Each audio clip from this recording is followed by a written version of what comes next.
Valendo.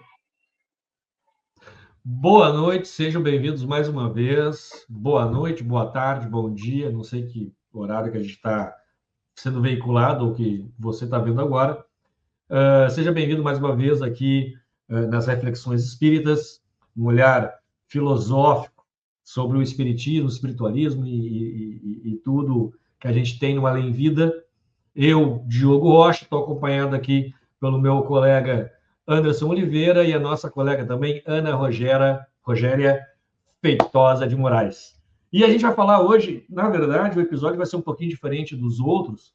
Provavelmente esse não seja o primeiro que tu está assistindo, porque se tu nos achou, ou se você nos achou, provavelmente é porque veio uma chamada de algum outro episódio nosso. E nós vamos fazer, então, um resumão sobre cada um desses episódios, um review super curtinho, um review para a gente fechar a temporada, que é a primeira, né, um projeto piloto que nós gostamos muito de fazer, e já estamos planejando a próxima temporada aí para você que quer conhecer um pouquinho sobre o espiritismo. Aqui a gente fala muito voltado na visão kardecista, porque nós somos 3 espíritas kardecistas aqui. E a ideia é falar, então, de espiritismo de uma forma muito suave. Eu uso o termo, eu uso a expressão, ou a figura de linguagem, de que é como se estivesse falando no café da tarde, né, num domingo, né, onde alguém nos pergunta alguma coisa em relação ao espiritismo, algum dos temas que a gente está falando, e a gente conversa com essa pessoa num tom e num formato de linguagem muito tranquila, muito suave, muito leve, sem muito sem muito autor, sem muito livro, né? Porque acreditamos que se você se interessar um pouquinho mais, tu pode ir atrás das leituras e aí é uma outra conversa que a gente vai ter. Mas a ideia aqui é ser algo super suave, super tranquilo, e estamos fazendo hoje, então, o 8º episódio que fecha a nossa primeira temporada, a nossa temporada piloto. Então, vou começar e depois de eu comentar um pouquinho sobre esses episódios, eu vou convidar os meus 2 colegas a também somarem, contribuírem, se assim acharem válido, para cada um desses episódios. Tá bom? Posso começar? Tudo tranquilo? Anderson, Rogério, gostaria de fazer um comentário ou posso ir direto para os temas tranquilamente? O que vocês gostariam de... Como é que vocês preferem? Só dar um bom dia, boa tarde, boa noite, os telespectadores da TV Humana, nosso programa Reflexões Espíritas. Estou aqui finalizando a temporada 2 com os amigos aí, o Diogo e a Ana Rogéria. Vamos seguindo. Aí tá por conta aí do Diogo. Fica à vontade. Se quiser chamar aí o assunto, tá? Cumprimentar o pessoal aí que está nos assistindo. Vamos seguindo. Perfeito, muito obrigado. Ana Rogério, gostaria de falar alguma coisa ou só um oizinho? Bom dia, boa tarde, boa noite, e falar bem rápido que é uma forma muito simples e muito útil para apresentar o Espiritismo a pessoas que não conhecem. É uma forma de atrair as pessoas, né, para o conhecimento, né, doutrinário. Então, porque às vezes o Espiritismo tem muitas palavras difíceis, né? E tem que estar, às vezes, tem que estar olhando o vocabulário, né? Sabendo o que significa aquelas palavras. Então, essa forma, né, didática simples, como diz no Evangelho, que Jesus gostava, né, da forma simples de se expressar, de falar. Então, é muito importante para o conhecimento, para ajudar o próximo, que eles recebam mais rápido aquelas informações e entendam mais rápido. Perfeito, muito obrigado, Aninha. Vamos lá, então, vamos começar a falar sobre os nossos episódios dessa temporada. Só para deixar bem registrado, essa temporada toda gravada em 2024. Tá? Então, nós temos um primeiro episódio falando sobre o que é espiritismo. E eu me lembro que quando eu falei sobre esse tema, e comigo estava o nosso amigo Francisco Garcia, que também contribuiu nesse tema, eu me lembro que eu falei bastante sobre o além-vida, né? Sobre como é que se constituiu a ideia do espiritismo, o seu conceito, sua construção. Falei sobre Leon Denisard Rivail, né? O nosso querido Allan Kardec, né? Que recebeu esse nome ou adotou esse codinome para não atrapalhar ou para não ser contestado na sua vida profissional e para que as pessoas que estivessem querendo conhecer o espiritismo conhecessem apenas o espiritismo e não a visão de Kardec sobre as coisas, porque ele buscou utilizar uma metodologia super científica para a época, né? Ele recebeu esse nome também através de uma das cartas que ele solicitava aos espíritos e, portanto, aos espíritas, ou melhor, espíritas não existiam na época ainda, mas aos médiums que trabalhavam com diversas nomenclaturas e culturas, e ele recebeu a informação de que ele era um druida séculos passados, na região, se eu não me engano, do sul da França, e que ele, naquela época, utilizava o nome de Allan Kardec. E aí, com isso, ele começa a produzir o seu material e os seus estudos com esse codinome de Allan Kardec, né? Ele começou se interessando muito, né, por alguns fenômenos que estavam muito conhecidos na Europa, tá? Allan Kardec é francês, acho que eu não comentei isso no episódio anterior. Allan Kardec é francês. E na Europa está tendo um movimento muito grande de fenômenos mediúnicos, mesas que giram, pessoas que falam coisas de outras pessoas que não estão mais presentes aqui no mundo material, fenômenos como, por exemplo, psicografias que se escreviam sozinha dentro de gavetas. Existia um médium em 1860, se não me engano, que a mediunidade dele se manifestava dormindo. Alguém solicitava uma carta, uma psicografia, por exemplo, ele mentalizava o desejo daquela pessoa, se concentrava, e ele ia dormir deixando na gaveta uma caneta e um papel. E quando ele acordava, existia uma carta escrita ali, tá? Esse médium ele foi estudado também, foi acompanhado durante o sono, não era um movimento sonambúlico, tá? Mas era um movimento mediúnico durante o sono. É interessantíssimo o formato de mediunidade que ele trabalhava. Mas estava acontecendo isso muito nos Estados Unidos, muito na Europa, e começou a levantar um certo debate sobre a seriedade de tudo isso, né? E o professor Rivail, ele era um cara muito cético em relação às questões da mediunidade, dos fenômenos que aconteciam na Europa. E assim ele foi cuidado por pessoas para ele conhecer, insistiram, tal, porque ele era um professor muito cético e muito pragmático. E aí ele aceitou o convite para conhecer, ficou muito impressionado com o que viu, tentou achar explicações de todas as formas, passou meses e meses e meses tentando descobrir o que estava acontecendo, até que ele falou, não, eu tenho que usar uma metodologia científica para comprovar que isso é uma farsa ou não, e ele não achou nada muito que pudesse desfazer o valor de todas aquelas mensagens e aqueles fenômenos que ele estava verificando. E aí ele falou, não, acho que aqui tem algo mais, né? Vamos ter que estudar isso, vamos ter que registrar isso. E a partir daí que começa a ter aquilo que a gente acredita como espiritismo, tá?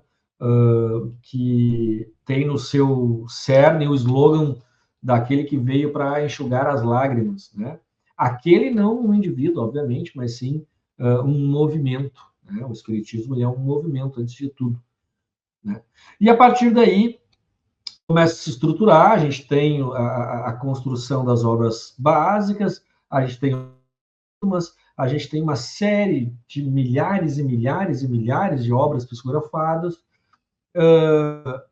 E o legal é a gente entender que o Espiritismo, ele não é uma religião, ou não é apenas, e apenas eu não quero apequenar as outras, tá? O que eu quero dizer é que a religião espírita, ela é uma doutrina, né? Então ela tem 3 aspectos fundamentais, né?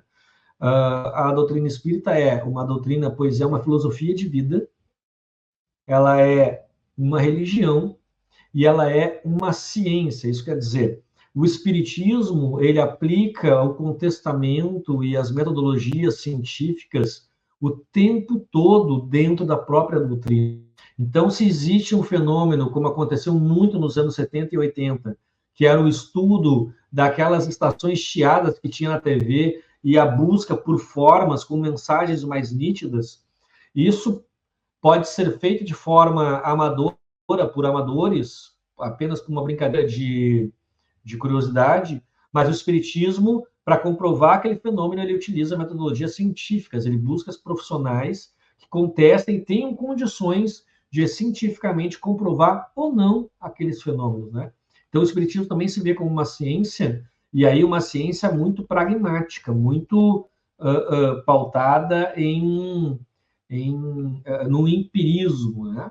Então, eu lembro muito bem desse episódio em que a gente falou o que é o espiritismo de uma forma assim muito abrangente, muito suave, muito aberta e com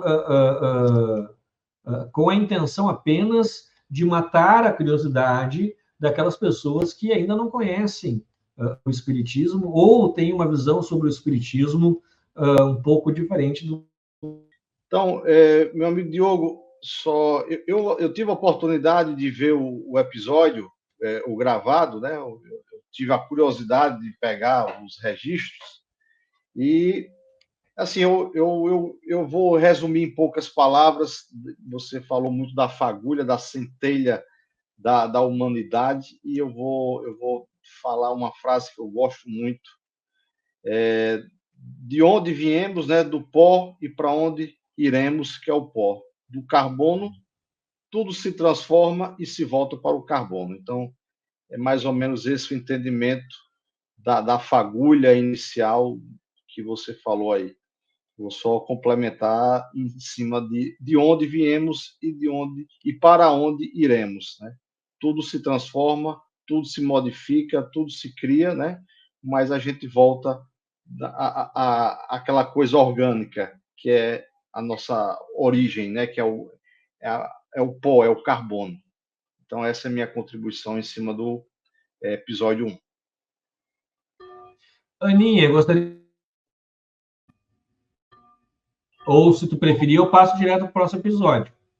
Pode passar, pode passar. Beleza, meus irmãos. Legal. Obrigado, Anderson, pela tua contribuição. No segundo episódio, foi bem interessante, porque eu falei mais sobre essa fagulha que o Anderson citou. O que é espírito e o mundo espiritual, que é o nosso segundo episódio, eu tentei dar um pouquinho de noção, até porque nós também não temos ainda a capacidade total de definir de uma forma mais clara o que é o espírito. Qual é a figura de linguagem que eu uso? Nas obras, né, na literatura que nós temos sobre o espiritismo, nos coloca que o espírito ele é muito mais uma fagulha, né, um micronésimo de uma luz, algo nesse sentido, tá? E que por si só ele tem uma identidade onde ele consegue se definir. Ele tem essa dificuldade, pois ele é muito bruto, muito ignorante ainda, né? Ele é apenas uma fagulha que se desprendeu de Deus. Essa é a ideia inicial que nós temos. Qual é a figura de linguagem que eu gosto de fazer? Eu queria só falar um trechinho.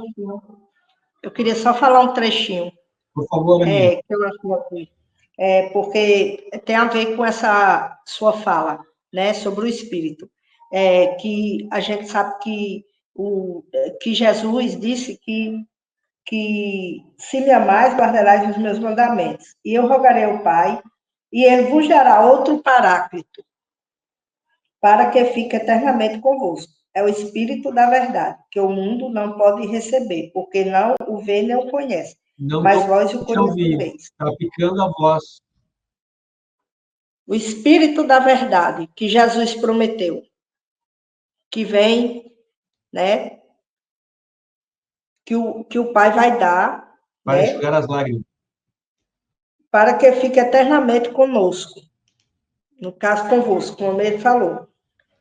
Porque não vê e não conhece, mas vós o conhecereis. Que a gente sabe, né? Ó, não vos deixarei órfãos, voltarei a vós. Ainda um pouco de tempo, e o mundo já não me verá. Vós, porém, me tomareis a ver, tornareis, porque eu vivo e vós vivereis. Naquele dia conhecereis que estou em meu Pai, e vós em mim, e eu em vós, né? Então, Jesus promete um consolador, né?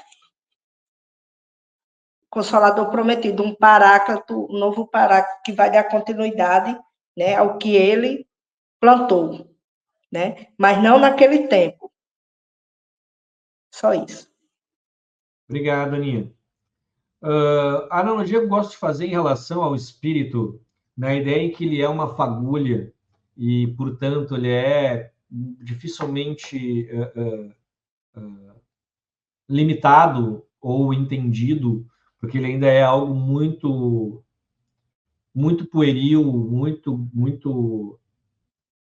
Ele já se entende como um indivíduo separado do todo, mas o que a literatura nos coloca é que ele ainda não tem um nível de entendimento razoável e, portanto, ele não consegue se entender e se limitar no espaço ao qual ele está vivendo ou existindo. Né? A figura de linguagem que eu gosto de usar bastante é sobre a bacia com a água rasa. Então, como é que eu gosto de imaginar? Uma bacia redonda, sim, com bordas, né, arredondadas também, uma água muito rasa no fundo dela. E imagina uma gota de água, e aí faz com que essa água respingue, né, nas paredes internas dessa bacia. E aí eu gostaria que vocês tentassem imaginar uma dessas gotículas, né, residuais desse todo, é como se fosse um espírito, é como se fosse uma identidade. Ele está separado do todo, mas naturalmente o movimento dessa gotícula, o movimento desse espírito, ele é em direção ao todo, ele é em direção a Deus. E nós somos basicamente isso. E como é que a gente faz para da fagulha retornar a Deus? Aprendendo, evoluindo, conhecendo, experimentando.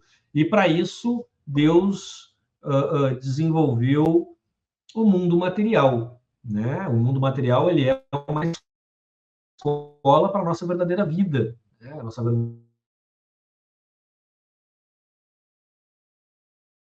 como é que ele se intercala, como é que as relações que temos no mundo espiritual. O mundo espiritual, gente, ele é como um mundo material. Tem casas, tem ruas, tem tecnologias, tem lazeres, tem estudos, tem trabalho, tem dias da semana, tem dias do mês. Existe todo um sistema de organização, um sistema hierárquico. Tem muitas questões parecidas com o plano material. Existe um grupo eletivo, não eletivo, um grupo selecionado de espíritos que, devido à sua maior evolução, assumem cargos mais importantes que ajudam a nos orientar.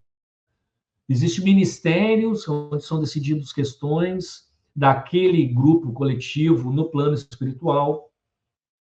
E eles estão separados em diversos espaços, chamados de cidades espirituais, chamados de colônias, chamados de fazendas, chamados de escolas, chamados de hospitais, e uma série de outras estruturas que existem no plano espiritual.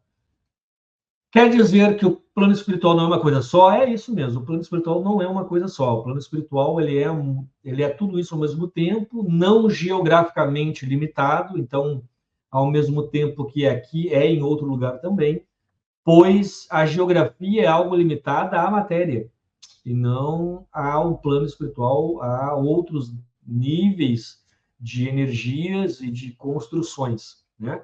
Então, o mundo espiritual, ele existe, ele é funcional, inclusive, não me lembro agora se é no Nosso Lar, no livro Nosso Lar, ou se é no livro Os Mensageiros, é um na sequência do outro, então não sei em qual parte é, mas acho que é no Nosso Lar, que o André Luiz, o personagem principal e autor do livro, psicografado por Chico Xavier, ele comenta que ele está em uma determinada sala, se eu não me engano, ele ia falar sobre sonhos, memórias ou psicografias, e que nessa sala tem uma mesa onde é plugado algo pequenininho, como eu não me lembro a expressão que ele utiliza, mas claramente tu percebe que é um pino pequeno que é plugado nesta mesa e na frente dele há um vidro. Parecido com um pendrive, que eles chamam, o estilo pendrive. E o filme o livro é esse. O livro é o Nosso Lar. Anderson. Porém, no livro é utilizado outro termo que é o que eu estava tentando lembrar. O termo do livro, se eu não me engano, é pino. E a gente pode fazer uma referência com o pendrive facilmente. Porque quando o livro foi escrito, não existia pendrive ainda. Tá? Não. Então, eu sei que é usado no livro uma expressão que, se eu não me engano, é um pino. E aí ele diz que ao colocar o pino... Como? É Nosso Lar mesmo, o livro. Isso. Aí ele coloca que, ao plugar esse pino na mesa, diante da pessoa que estava mexendo nesse aparelho, tinha um vidro, e que esse vidro começa a passar memórias, fotografias, momentos, e ele não... Aí agora eu não me lembro se era daquela pessoa ou de um terceiro, né? Mas que existe o uso de uma tecnologia, o uso de um aparelho que busca dentro de um pino ou de um objeto qualquer pequeno informações que são representadas dentro de uma tela. Então, o plano espiritual ele tem essa estrutura que também é muito próxima da que temos no mundo material, né? E o espírito é isso, é essa fagulha que está em constante busca do seu todo, né? Que ela é em constante busca ao encontro de Deus. E que faz isso aprendendo, evoluindo, tendo experiências novas, relacionando, e assim se purificando, mas sim se selecionando, né, as suas melhores qualidades, e assim se entendendo o todo, e evoluindo gradativamente. Isso é um resumo muito pequeno sobre esse segundo episódio. Eu não sei, Anderson, Rogério, se vocês gostariam de somar algum outro comentário? Não, tá tranquilo, é só complementar aí do livro, é bem interessante. Quem tiver interesse, já tem o livro aí, é o Nosso Lar, já tem na versão de filme também. Estou vendo aqui uma edição de 2010. Eu acho que no vídeo eu falo alguma coisa de pendrive, por isso que eu fiz referência aí. Mas para quem quiser ver ou assistir, né, o livro já tem longas datas aí, mas acredito que mais de 40 anos, 50 anos. E o livro fala bem do que você falou aí, das colônias, é bem interessante isso. A gente consegue ver que esse plano espiritual aqui é um plano, é o terrestre, né? Mas saindo daqui tem as colônias, tem rotina, enfim, tem hierarquia, disciplina, tem os líderes, e é bem interessante no vídeo aí, se vocês tiverem interesse, vocês vão ver aí no vídeo Nosso Lar, que fala exatamente isso. Você consegue ter a magnitude do que você está falando aí. É bem interessante aí entender como é que funcionam as colônias, né? Bem legal. Dando continuidade, então, aos nossos episódios, a gente chega ao terceiro episódio, que é mediunidade, tá? E aí, eu falei bastante, eu e o Francisco, nosso amigo Francisco Garcia, a gente falou sobre os formatos de comunicação. A gente falou sobre quem ouve, a gente falou sobre quem enxerga, a gente falou sobre a psicografia, a gente falou sobre diversas manifestações sobre a mediunidade, e também, eu me lembro que eu falei bastante, e a ideia é um review rápido, e eu falei também sobre aqui as manifestações dos espíritos no plano material, ele não é feito através da força do espírito, e sim da mediunidade de quem ele está buscando para poder atuar neste plano material. Então, por exemplo, quando a gente vê um fenômeno de um espírito movimentando uma caneta, um copo, um livro, seja o que for, esse espírito ele não está usando a sua capacidade, né, de movimentar alguma coisa. Ele não tem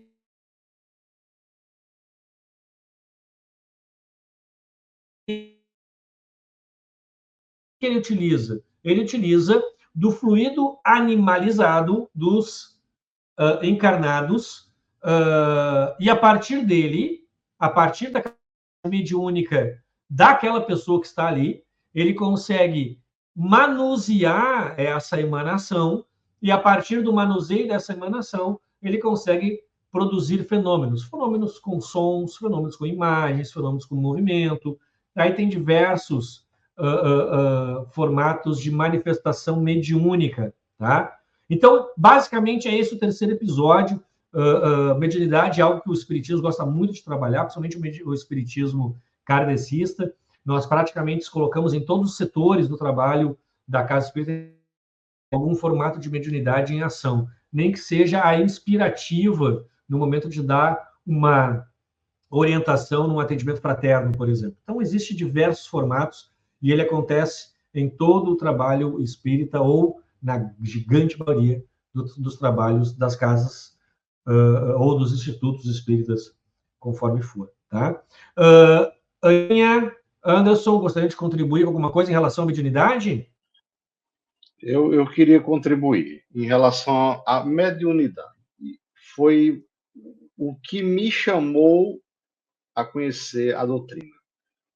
Eu comecei desde criança a ter sonhos, e aqueles sonhos no dia seguinte aconteciam, poucos dias depois aconteciam, e aquilo começou a me deixar inquieto, né? Começava a sonhar com pessoas, enfim, pessoas desencarnadas, começava a receber mensagens e sonhos, e aquilo me causava uma inquietação grande. Eu tinha que falar, senão eu ficava extremamente inquieto. Tem aquela coisa, tinha que colocar para fora, no nível mesmo da fisiologia. Então, a mediunidade, ela inicialmente, ela assusta, né, para quem, se nosso objetivo aqui é falar de uma forma coloquial, uma forma, um bate-papo, a mediunidade é algo que assusta a pessoa leiga que não conhece a doutrina.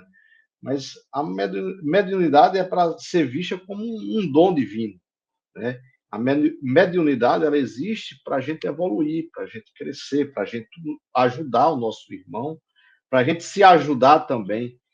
Então, assim, eu acho... É uma dos temas do Espiritismo que eu acho lindos, é a mediunidade, principalmente quando aquela mediunidade ela é revertida em prol de crescimento pessoal e coletivo. Então, eu me sinto muito à vontade de falar disso. Tem algumas outras mediunidades que a gente vai falando ao longo das temporadas, né? A gente também tem que se sentir à vontade, que a mediunidade é uma coisa muito íntima. Não tem mediunidades que você não consegue falar se você não se sentir confortável. Mas eu deixo bem claro que foi o meu chamado, foi através dos sonhos e revelações. Isso me chamou muita atenção. E eu, criança, era... Como é que pode você dizer isso? E acontecia.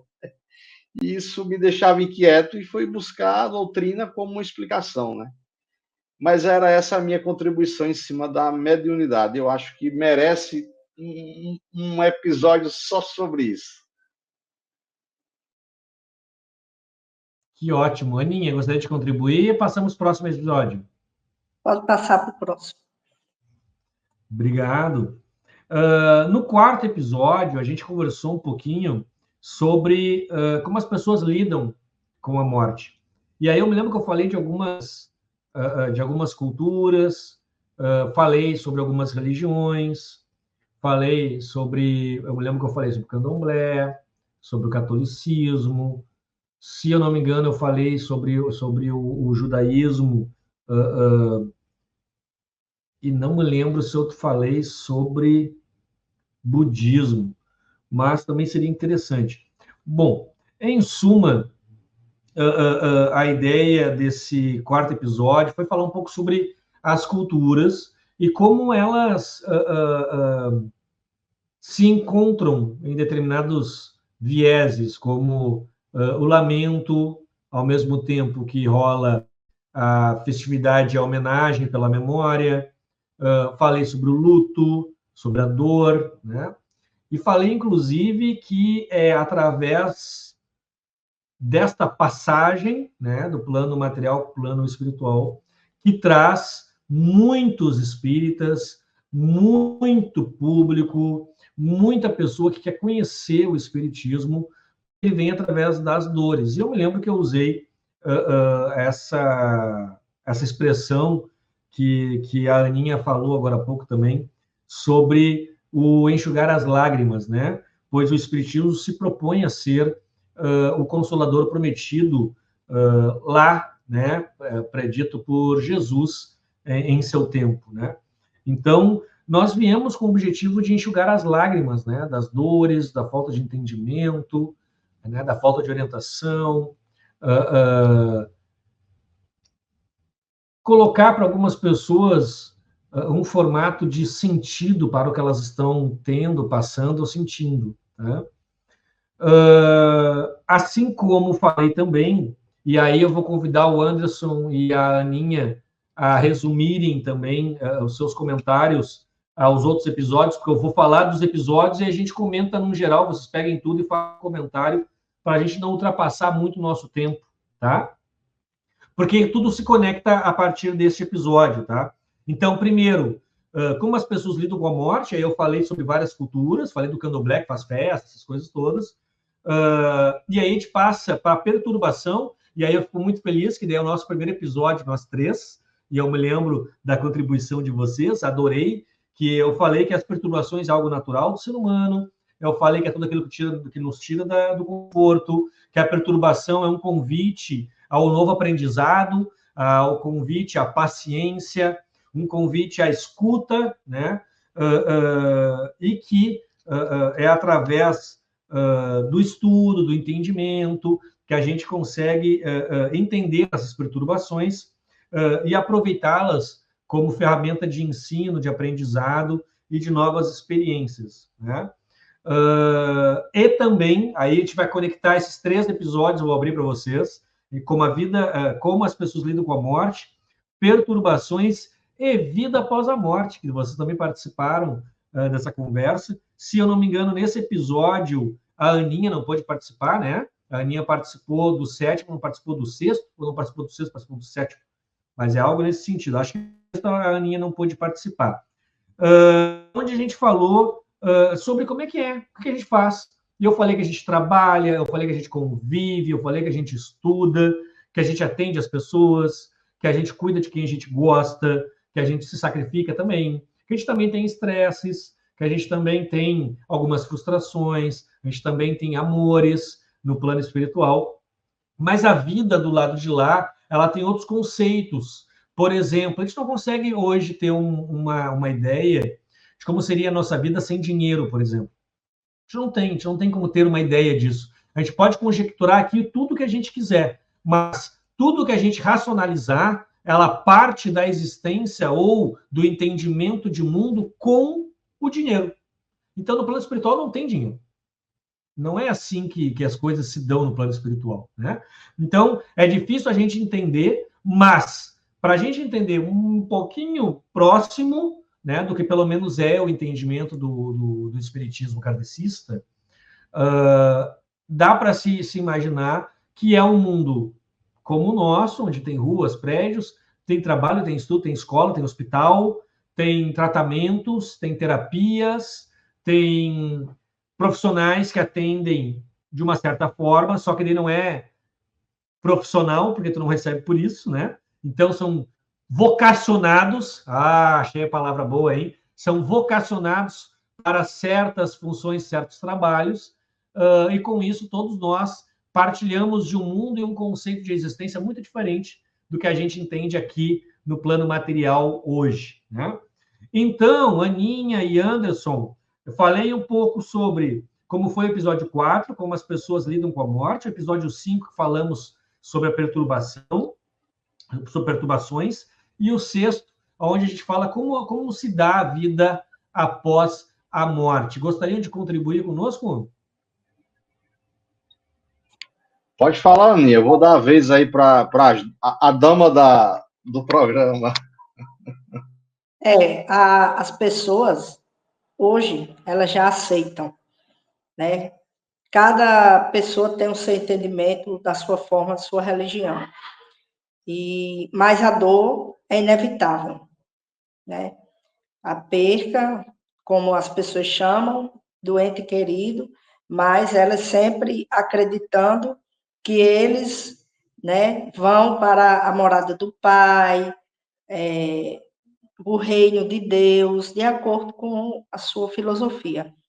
E as pessoas já aceitam, mas elas usam isso a forma de amenizar, né, aquele sofrimento.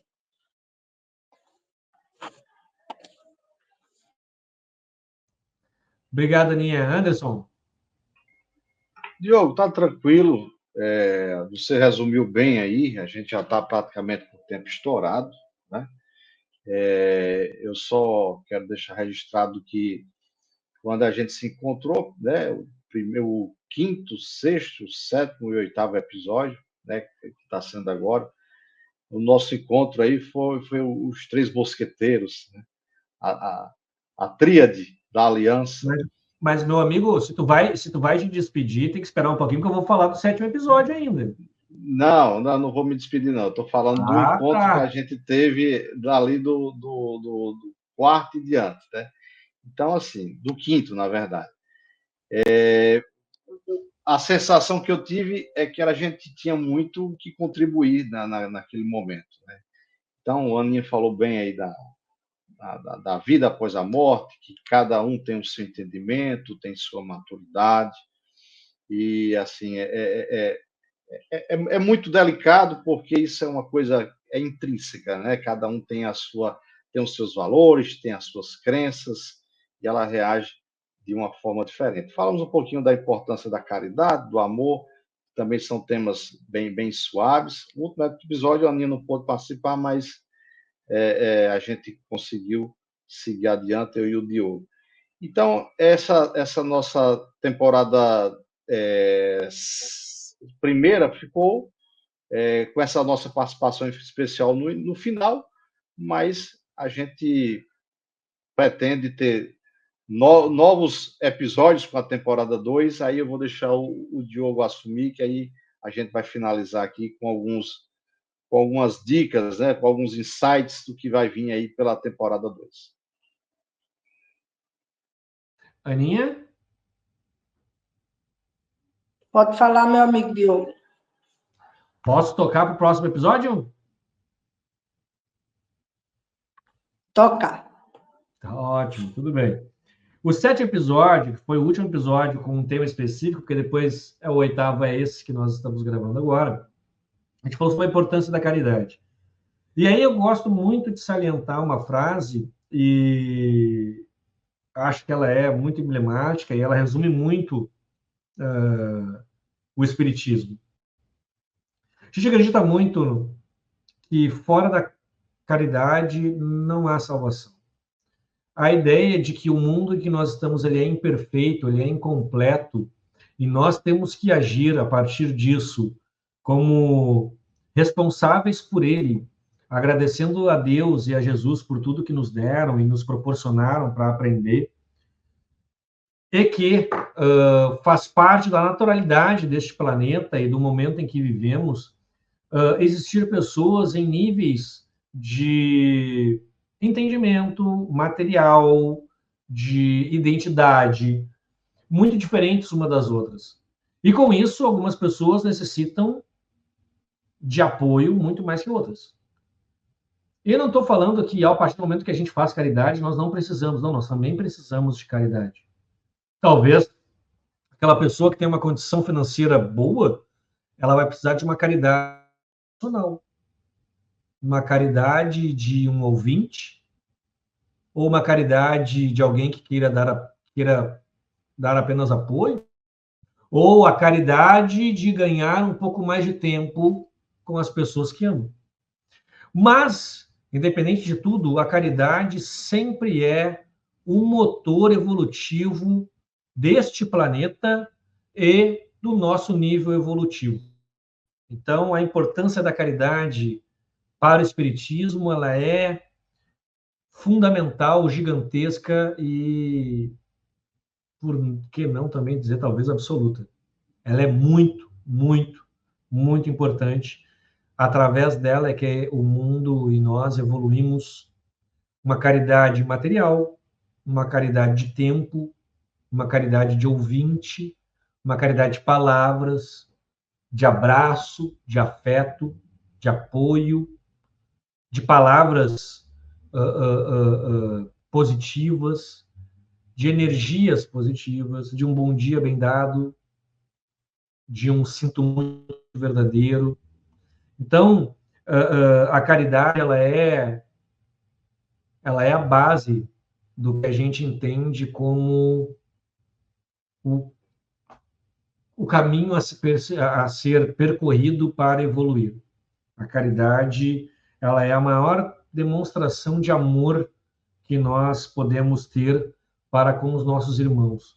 E aí, aquele amor que eu já falei em episódios passados, o amor que é traduzido na Bíblia com uma palavra grega, que tem vários significados, em várias etapas da tradução, principalmente dos livros que vieram a formar a Bíblia, que é o amor de Eros, quando a gente fala sobre amor erótico e de relações afetivas íntimas, o amor de Filos, que é aquele amor parental, aquele amor que nós temos de filho, pai e irmãos, e o amor ágape, o amor fraternal, o amor que tem pela sua natureza não cobrança de uma contrapartida, o amor que ele é puro e direto em doação, puro e direto em favor da caridade do outro irmão. Então, a caridade para nós é extremamente importante e é a mensagem maior que a gente pode deixar. Então, antes de eu finalizar esse episódio, eu gostaria de saber se o Anderson ou se a Aninha querem contribuir para com o episódio 7, e aí eu vou convidar vocês, depois das contribuições, caso queiram, a cada um falar um pouquinho para finalizar essa temporada, e aí eu finalizo dando a minha mensagem final aí, tá? Agora, falando sobre a importância da caridade, o episódio 7 que fizemos, Anderson e Aninha, se quiserem contribuir, por favor, ou façam, são convidados com a palavra. Diogo, eu até já comentei, já dei alguns direcionamentos anteriormente, então eu vou dar a vez para a Aninha aí, para ela contribuir em relação à caridade. Obrigado, Anderson. Por favor, Aninha. Estamos numa situação espiritual que necessitamos de caridade dos irmãos superiores, mais evoluídos, que precisamos de ajuda para nos reerguer devido aos nossos equívocos do passado, nossos erros, nossos excessos, nossa falta de amor pelo próximo. Estamos carentes de amor, de amar o próximo, de amar a si mesmo, e esse é o propósito de Jesus, que a gente ame ao próximo como a si mesmo. Então, amar, aqui é amar, aprender a amar. A caridade é um exercício para aprendermos a amar, olhar o próximo como irmãos em Deus. Somos filhos de Deus, do mesmo Pai. E é isso aí que eu queria falar. A caridade, quando ela é bem feita, ela é linda. Ela é um gerador de energia, é um gerador de paz, de saúde, de bênçãos. É uma energia muito forte, a maior energia que existe. Então, que a gente possa fazer, né, praticar essa caridade da forma mais singela, humilde possível, sem constranger aquele que está recebendo. Essa era a minha contribuição. Obrigado, Aninha. Anderson, agora, já que finalizamos o resumo dos episódios, gostaria que a gente tivesse alguns segundos para dar uma mensagenzinha final, porque a gente vai se ver daqui a pouco. Nós aqui vamos seguir fazendo nossas gravações e daqui a pouco a gente já está de novo lá na nova temporada. Lembra que a gente vai estar muito, muito pouco diferente entre um episódio final e o primeiro. Sim, mas a ideia também é de evoluirmos no nosso programa, né? Então, a ideia é aqui ser uma evolução. Já vou providenciar novos equipamentos, enfim, já vou dar uma melhorada na infraestrutura também. E para você, meus amigos telespectadores que ficaram conosco aqui, para a gente isso aqui é uma diversão, é um lazer, é uma contribuição. Quando chega o dia da gravação por algum motivo acontece falta de luz, chuva, equipamento com problema, eu fico angustiado, porque é aquela sensação que eu não cumpri o meu dever como cristão naquele dia. Então, assim, me sinto muito bem falando sobre o Espiritismo, eu falo rindo, eu falo com o coração aberto, isso me enobrece, isso me cria uma energia assim, o que retroalimenta quem convive comigo sabe disso. Então, eu sou entusiasta de falar sobre, eu vivo isso. Então, quero convidar vocês a continuarem assistindo nosso programa Reflexões Espíritas. E eu quero convidar vocês a estar conosco na nossa segunda temporada. E se você puder curtir, compartilhar, comentar, sugerir temas, será assim, de enorme gratidão para a nossa produção, para os nossos contribuintes aqui do nosso programa, para mim, para o Diogo, para a Aninha, se você quiser sugerir. E a gente sempre, ao longo do programa, a gente vai divulgar uma casa, uma casa de diversas localidades do Brasil, né? Quando termina o programa, a gente vai apresentar os créditos e sempre vai ter um endereço, um Instagram, ou o telefone de contato, para se vocês quiserem colocar em prática a caridade, né? Quiserem conhecer, sair da tela fria e ir para o embate quente, né? Conhecer os irmãos, tirar as provas do que a gente fala, do que a gente transborda aqui. Então, também fica meu convite para vocês. Então, foi uma satisfação imensa. Peguei aqui o bonde andando, mas meu coração ficou muito quente, muito enobrecido de estar aqui com vocês na primeira temporada de muitos aqui na TV Humana. Então, espero contar com vocês. Um forte abraço e até a próxima temporada, que será 2 de muitas que virão. Perfeito. Muito obrigado, meu amigo. É um prazer contar contigo aí. E a gente sabe que não há coincidências, apenas providências, né? Então, tenho certeza que a chegada de vocês, eu estou falando de ti, mas obviamente se estende a Aninha, a chegada do nosso encontro não foi casual, né? Aninha, por favor, temos mais 1 minuto e meio, se tu puder fazer a tua mensagem final, sinta-se à vontade. Assim como o Anderson falou, vocês chegaram no meio, mas contribuíram ricamente com tudo que está acontecendo, e é vocês que vão garantir, junto comigo, nossa segunda temporada.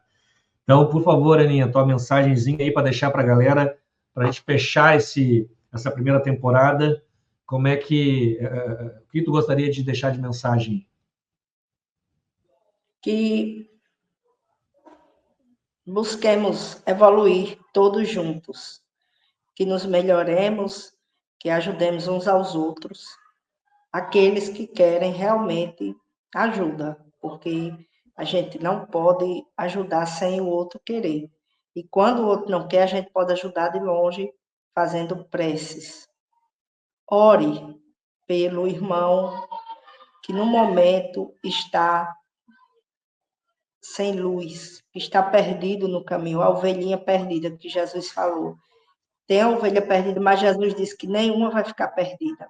Então, oremos uns pelos outros, para que a gente possa se reunir, né, no reino de Deus, numa vida melhor, que Jesus veio e nos prometeu. Muito obrigada a todos. Obrigado, Aninha. Valeu. Anderson, se puder voltar à tela. Isso, não, eu estava no backstage. Gostaria de deixar aqui o meu agradecimento muito, muito profundo ao Francisco Garcia pelo convite. Para você ter uma ideia, eu acho que a primeira vez que eu falei com ele sobre um programa, acho que foi 2022 ou 2021. Tá? E a gente conseguiu esse ano. Mas eu quero agradecer muito a ele que não desistiu e não desistiu de mim, e eu também não desisti. E ele teve muita paciência e ajudou muito. Um coração muito legal. Gostaria de agradecer também ao Anderson e à Aninha pela contribuição da metade, nessa última metade, na segunda metade dos episódios. Foi muito rico, muito obrigado pela oportunidade, aprendi com vocês, isso é sempre bom. Eu gosto de conviver com o máximo de pessoas possível, porque a gente aprende sempre tudo, e eu sou um eterno aprendiz de verdade. Tanto é assim que eu tenho cursos que eu comercializo, que eu trabalho com isso, que é o que você pode aprender hoje.